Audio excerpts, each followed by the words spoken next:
Você já ouviu alguém dizer que o cabelo da mulher é o véu dela? Então ela não precisa cobrir a cabeça? Mas será que é isso que a Bíblia ensina? Vamos deixar a Bíblia falar. Abra sua Bíblia em 1 Coríntios capítulo 11. Ali, Paulo não está escrevendo para descrentes. Ele está escrevendo para a igreja de Corinto, uma igreja cheia de dons, mas também cheia de desordem. E ele começa falando sobre ordem espiritual. Deus é o cabeça de Cristo. Cristo é o cabeça do homem, e o homem é o cabeça da mulher. E aí vem o ensino. Todo homem que ora ou profetiza com a cabeça coberta desonra sua própria cabeça. Mas toda mulher que ora ou profetiza com a cabeça descoberta desonra sua própria cabeça.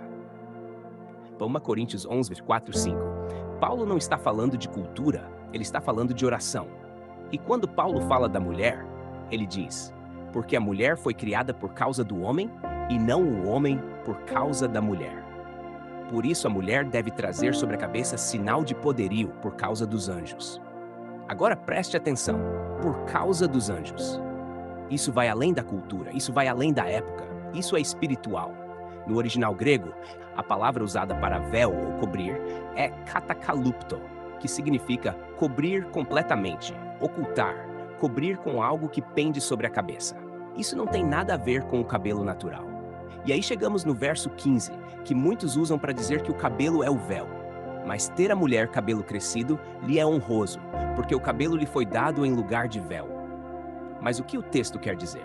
No grego original, a expressão em lugar de véu é antiperibolaio, que pode ser traduzido também como em complemento ou em sinal paralelo ao véu. Ou seja, o cabelo comprido é um sinal de feminilidade e submissão, mas não substitui o uso do véu no momento de oração ou profecia.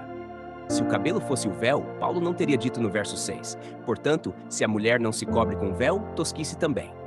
Olha só, se o cabelo fosse o véu, como ela poderia se cobrir com o cabelo e ainda assim estar descoberta? É claro que ele está falando de algo externo ao cabelo. Paulo está reforçando que há um véu físico e um cabelo comprido, cada um com seu papel. Um para o momento da adoração, outro como sinal contínuo de identidade feminina. Mas muitas igrejas modernas rejeitam esse ensino. Dizem que é coisa do passado, que é machismo, que é religiosidade. Mas a Bíblia não mudou. A palavra ainda diz: se alguém quiser ser contencioso, nós não temos tal costume, nem as igrejas de Deus. Paulo não está abrindo espaço para debate. Ele está dizendo que todas as igrejas de Deus têm esse costume. E se a tua igreja não tem, será que ela ainda é parte da doutrina dos apóstolos? Hoje, muitas mulheres preferem seguir a moda do mundo do que o padrão do céu. Mas há um remanescente fiel. Mulheres que entenderam que obedecer é melhor do que sacrificar. Que honra não vem da aparência, mas da submissão ao Senhor. Jesus foi submisso até a morte. E a mulher que ora com o véu também está dizendo: Senhor, eu me submeto à tua ordem. Ela está enviando um sinal aos anjos de que há reverência naquela casa, de que há respeito no altar, de que o Espírito Santo é bem-vindo. Paulo não estava falando só para Corinto. Ele diz, como em todas as igrejas dos santos. Ou seja, esse ensino é universal, não cultural. Deus está levantando mulheres obedientes, mulheres que não precisam se exibir para se sentirem valorizadas, mulheres que não negociam princípios por modismos. E a você que ainda tem dúvidas, não brigue com a palavra. Ore, leia, reflita e deixe o Espírito Santo te convencer, não o argumento de homens. Porque está escrito: examinai tudo, retende o bem. Muitos usam o argumento de que Deus olha o coração para tentar anular esse ensinamento. Sim, Deus olha o coração. Mas o mesmo Deus que vê o coração também nos ordena a obediência visível. Abra sua Bíblia em João 14,15. Se me amais, guardai os meus mandamentos. A obediência visível é a prova de um coração submisso. Não adianta dizer que ama a Deus se rejeita o ensino apostólico. Não adianta cantar bonito na igreja e ignorar uma ordem clara da palavra. Paulo diz em 1 Coríntios 14:37, se alguém cuida ser profeta ou espiritual, reconheça que as coisas que vos escrevo são mandamentos do Senhor. Isso é muito sério. Ele não está dizendo que são opiniões pessoais, ele está dizendo que são mandamentos do Senhor. A mulher que se recusa a usar o véu em oração está, na prática, rejeitando um mandamento do Espírito Santo inspirado por Paulo. Agora pense comigo.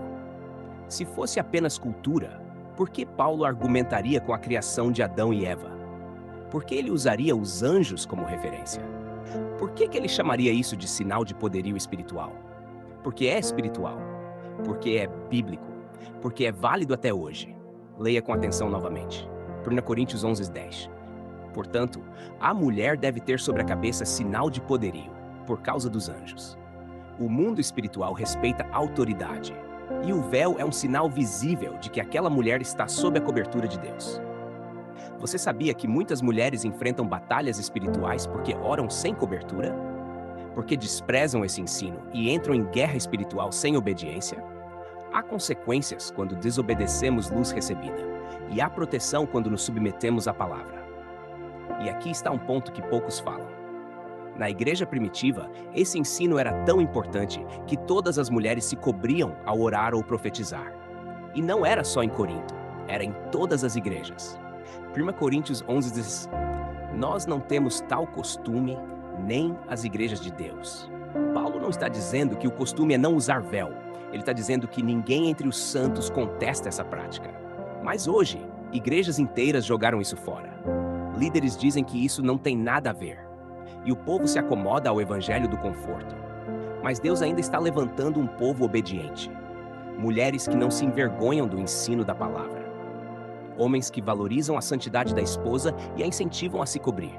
Jovens que não têm medo de nadar contra a maré do mundo. Porque quando a igreja volta à obediência, o céu volta a se manifestar. O véu não salva, mas a obediência sim é uma evidência da salvação. E quando Paulo ensina isso, ele não está sendo legalista. Ele está apontando para algo muito mais profundo. O véu na cabeça da mulher simboliza o véu rasgado no templo. Cristo se entregou. Ele se sujeitou. E cada vez que uma mulher se cobre em reverência, ela está dizendo espiritualmente: Cristo é o meu cabeça. Talvez você esteja ouvindo tudo isso pela primeira vez. Talvez esteja sentindo o Espírito Santo te convencendo. Não lute com a palavra.